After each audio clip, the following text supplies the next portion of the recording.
before, you told us a little bit about your house of brands. Can you elaborate and tell us more? Love to.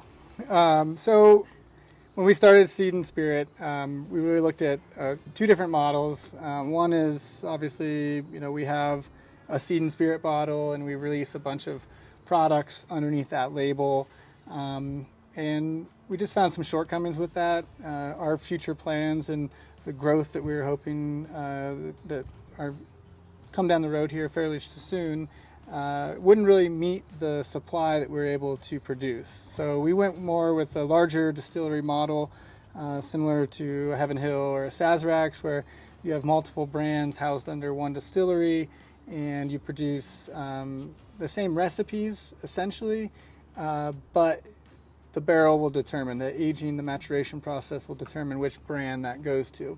So when we started our distillery, we came out with this model. So then we started creation of brands, what the stories are, how they're going to be unique, determining what price points they're going to be, what makes them different from all the other products that are available to a consumer.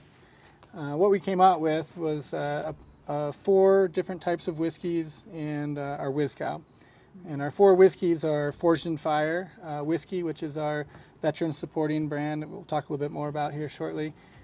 Expedition Whiskey, which is our the Uncharted Journey 1820 release. We'll feature different releases. That'll be a single barrel pull. So essentially, once the barrels hit a minimum of 4.5 years, we'll begin tasting those. Once we pick the best of the best, that'll go to that brand. So similar to Blanton's, if you will. We have a Queen's Cut whiskey, which is our cast finish whiskey, meaning after it goes through the maturation process, it then goes into a secondary cask, whether it be a rum, a sherry, a cognac, port, so on and so forth. The options are limitless. But that brand will feature only cast finish products. And we have a 4th one that we're creating currently that we don't know what it is yet, but that's part of the fun of, part of my pure enjoyment of this process has been brand cultivation and the curation of a story, and what it looks like, creating the bottle. And then we also have Whiz-Cow, which is our first of kind spirit. It's our borderless spirit, we like to call it. But it's a whiskey mezcal hybrid produced right here in Fort Collins, 100% by our distillery. So we're really excited about our future lineup as we continue to grow the business and grow our production capabilities.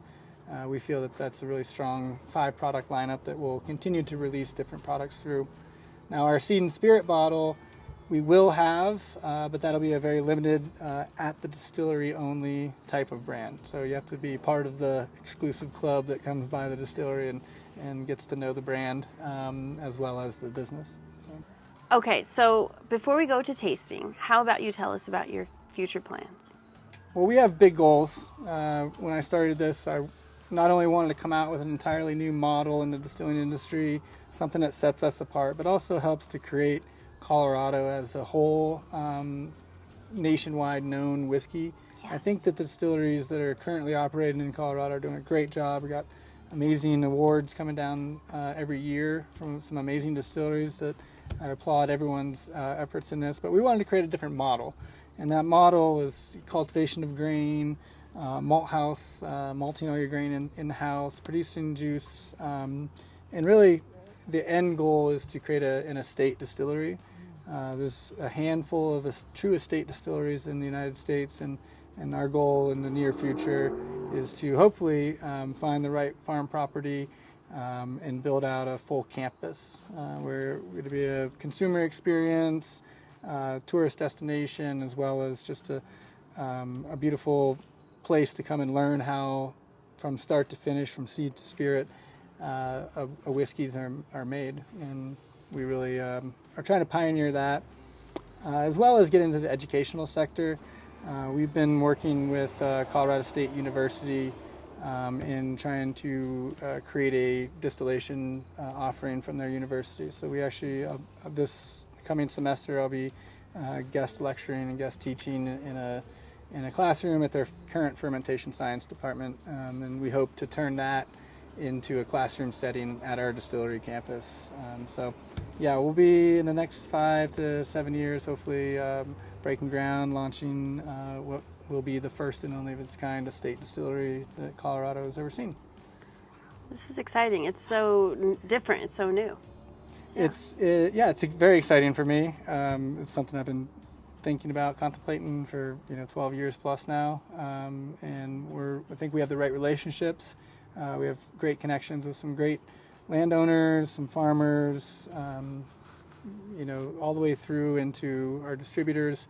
I think all the pieces are there. Now it's just finding the perfect property and getting the financial leverage that we need to invest so heavily into this market. And it's really fun science experiment to get nerdy with everything and then kind of capture all that content and that data and really look at it from an analytical perspective and see, okay, well, how can we produce or reproduce something that was exceptional, and what were the key components that gave way to producing such a high quality alcohol, or vice versa. What did we mess up, and what were the components that really turned that barrel downhill, and let's steer in one direction away from the other one. So it's really exciting for us, and we are grateful that we have the opportunity, and we're grateful to be in a place that supports spirits and adult beverages as well as Colorado does. So.